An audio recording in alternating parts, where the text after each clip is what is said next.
Actually, I have a workbench today.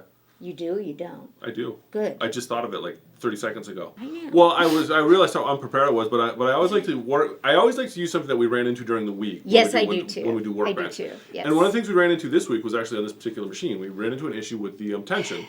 And if you have a luminaire, you are aware. I'm going to see if I. So right over here is that little door right there, and if I pick my foot up, you see how that door opens. It's supposed to open. It's supposed to open and it closes. Now, not all machines have that door. Now, the reason that happens is very specific, and I've actually run into this. People will bring their machines in and say, my tension is all off, or I've got issues with... One of the things you have to do when you thread your machine, always thread a sewing machine with the presser foot up. Mm-hmm. The reason being... I always Put me back over on this camera. I did not break this machine. The reason you always want to thread with your presser foot up is in here is a little tension disc. And that tension disc closes when the foot goes down. Or when the foot goes down, that closes. When the foot comes up, it opens.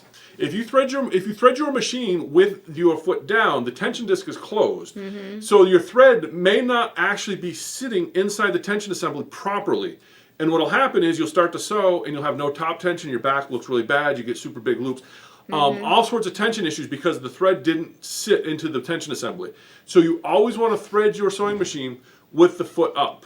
Yes, so this is making me do that. That's why Brother has the door on top. Except when it won't do what it's supposed to do, you can't thread your machine. But that's why a lot of the higher end machines, a lot of machines now have that function on it because that forces you to thread it with the foot up, so then you're not going to run into this problem. I've actually had machines come in for repair that they thought it was wrong. I actually was taking a pair of needles, needle nose tweezers, and trying to thread by getting in there, and I couldn't even do that.